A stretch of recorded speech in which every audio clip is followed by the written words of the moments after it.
نحمدہ ونصلی علی رسولہ الکریم۔ میرے عزیز طلباء و طالبات اور معزز سامعین، السلام علیکم ورحمۃ اللہ وبرکاتہ۔ جامعہ نعیمیہ دارالقرآن کے چینل سے خوش آمدید پیش کرتا ہوں۔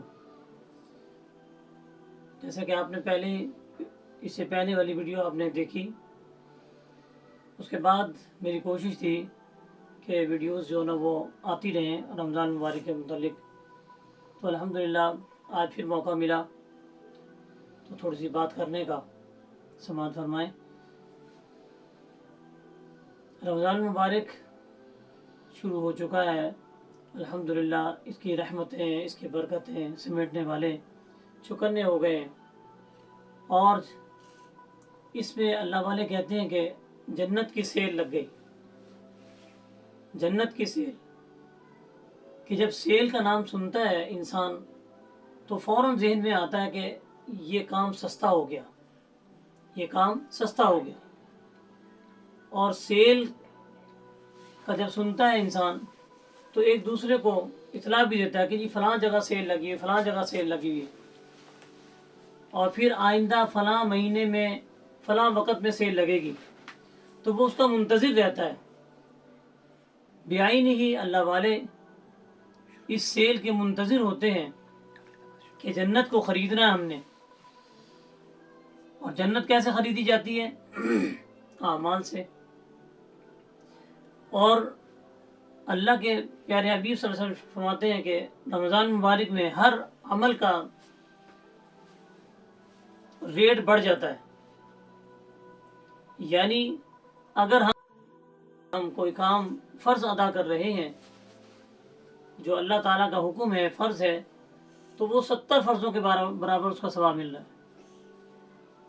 تو آپ کو معلوم ہے کہ اس کا پہلا حصہ حدیث پاک میں آتا ہے رحمت ہے، اور یہ رحمت جو ہے یہ کن لوگوں کے لیے رحمت فرمایا کہ انسان کے 3 گروپ ہیں، انسانوں کے، مسلمانوں کے 3 گروپ ہیں۔ ایک تو وہ ہے جو نیکیوں میں بڑھ چڑھ کا حصہ لینے والے ہیں، وہ ایسے گھر میں، ایسے گھرانے میں، ایسے ماحول میں پرورش پانے والے ہیں کہ ان کی آنکھ کھلی تو نیک کاموں کو دیکھا انہوں نے، اور نیک کام بچپن ہی سے کرتے آ رہے ہیں۔ ان لوگوں کے لیے حضور فرماتے ہیں کہ یہ پہلا حصہ رحمت ہے، کہ وہ ان کی مغفرت تو ہوئی بھی ہے، ان کے گناہ بھی اللہ معاف فرماتے رہتے ہیں، وہ رحمتیں سمیٹتے ہیں۔ اور فرمایا کہ اللہ کی رحمت بارش کی طرح برستی ہے ان پر، اور پھر یہ رحمت کسی چیز کو دیکھتی نہیں ہے۔ جو بنجر زمین ہو، جب بارش برستی ہے تو وہ سیراب ہو جاتی ہے، وہ بنجر پنا اس کا ختم ہو جاتا ہے۔ اسی طرح فرمایا کہ پہلے اللہ تبارک و تعالیٰ وہ گناہ گاروں کے اوپر، نیکوکاروں کے اوپر، تمام کے اوپر یہ رحمتیں برساتے ہیں، تاکہ جو زمین ہے، بنجر زمین ہے، گناہوں سے لت پت ہے، گناہوں سے شرسار ہے، جی گناہوں میں ڈوبی ہوئے ہے، وہ گناہ اللہ تعالیٰ دھونے کے لیے رحمت کا حصہ، پہلا حصہ رحمت فرمایا۔ تو میرے دوستو، میرے عزیز ساتھیوں، ہم نے یہ رحمت کس طرح اللہ تعالیٰ کی لینی ہے؟ پیارے آقا صلی اللہ علیہ وسلم رحمت کیسے سمیٹی جا سکتی ہے؟ کہ ہر نفل، جو بھی نفلی عبادات ہیں ان کو زیادہ سے زیادہ کریں۔ فرضی تو کرنی وہ تو چھوڑنی ہے ہی نہیں، لیکن نفلی کا بھی اہتمام کریں تو اللہ کی رحمتیں ہم سمیٹ سکتے ہیں۔ مثال کے طور پر 5 وقت کی نماز ہم پڑھتے تھے، رمضان مبارک کے اندر ہم نے یہ اہتمام کر لیا کہ جو 4 نمازیں نفلی ہیں ان کو بھی پڑھ رہے ہیں۔ ہم نفلی نماز تہجد ہے، پھر اس کے بعد اشراق ہے، پھر چاشت ہے، پھر اوابین ہے، یہ نمازیں بھی ساتھ ان کا پڑھنے کا اہتمام کر رہے ہیں۔ اب دیکھیں کہ کتنی بڑی اللہ تعالیٰ کی وسعت ہے، اور اللہ پاک کتنا نواز رہے ہیں اپنے بندے کو، کہ اگر آپ تہجد ادا کر رہے ہیں تو تہجد کے اندر اللہ تبارک و تعالیٰ جب آسمان دنیا پہ تشریف فرما ہوتے ہیں اور اپنے مخلوق کو یہ آواز لگا رہے ہوتے ہیں، منادی ہو رہی ہوتی ہے کہ کوئی ہے مصیبت زدہ کہ وہ آئے میری بارگاہ میں اور مجھ سے اپنی مصیبت کی رہائی کی دعا مانگے تو میں اس کو رہا کر دوں گا، اس کی مصیبت دور کر دوں گا۔ ہے کوئی تنگ دست اور مفلس، غربت زدہ، غربت کی وجہ سے پریشان، آئے میرے دربار میں اور روئے دھوئے مجھ سے معافی مانگے اور مجھ سے مانگے رزق کی فراوانی، میں اس کی رزق میں فراوانی عطا کر دوں گا۔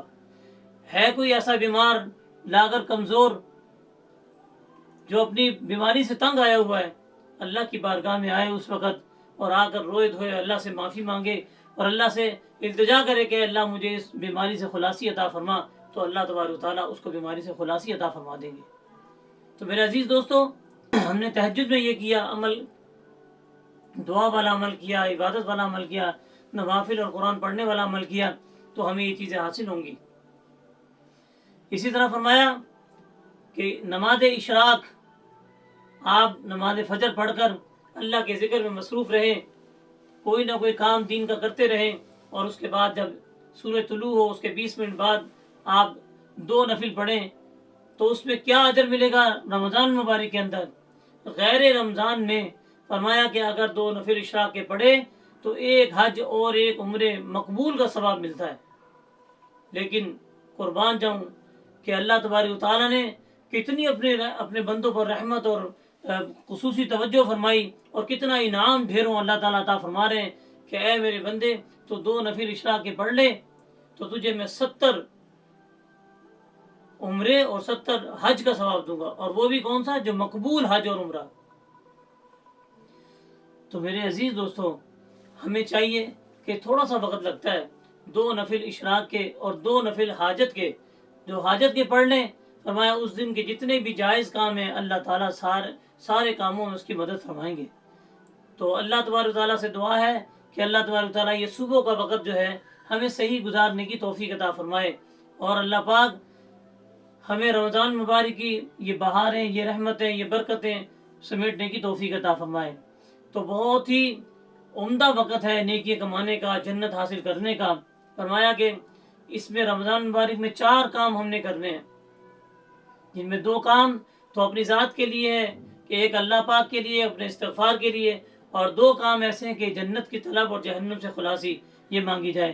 تو اس کو عربی کے الفاظ میں لا الہ الا اللہ نستغوث، جو نا میں جنت فردوس کا لفظ اپنے پاس سے لگا رہا ہوں کہ ہم جنت مانگیں، کون سی مانگیں؟ سب سے بڑی جنت مانگیں، سب سے بڑے دربار میں ہماری حاضری، سب سے بڑے دربار میں ہم التجا کر رہے ہیں، تو سب سے اونچی چیز مانگنی چاہیے۔ تو جنت بھی کون سی؟ جنت الفردوس مانگنی ہے۔ تو وَنَسْأَلُكَ الْجَنَّةَ الْفِرْدَوْسَ، اے اللہ ہم سب کو، گھر والوں کی جس کی نیت کر لیں، پورے مسلمانوں کی کر لیں، ہے جی، جس کی نیت کریں گے، نیت کرنا آپ کا کام ہے اور نمازنا اللہ کا کام ہے۔ تو وَنَسْأَلُكَ الْجَنَّةَ الْفِرْدَوْسَ وَنَعُوذُ بِكَ مِنَ النَّارِ، اور سب کی طرف سے جہنم سے پناہ مانگنی کہ اللہ ہم سب جہنم سے پناہ مانگتے ہیں۔ تو یہ 4 کام کیا کرنے؟ لا الہ الا اللہ نستغفر اللہ ونسألک الجنة الفردوس ونعوذ بک من النار۔ یہ 4 کام کرنے کے، کلمہ شریف کا ورد کرنا، استغفار کرنا، جنت کی طلب کرنا، اور جہنم سے پناہ مانگنا۔ اللہ تعالیٰ سے دعا ہے کہ اللہ تبارک تعالیٰ ہم سب کو ان اعمال کرنے کی توفیق عطا فرمائے، اور جس طرح جنت کی سیل لگی ہوئی ہے، اس جنت کو تو خریدنے کی تو اللہ تعالیٰ توفیق اور ہمت اور طاقت نصیب فرمائے کہ ہم رمضان کا آخری دن ہو اور ہم جنتی لوگوں میں شامل ہوں۔ اللہ سے دعا ہے اللہ ہماری اس کہنے سننے کو قبول و منظور فرمائے۔ وآخر دعوانا ان الحمد للہ رب العالمین۔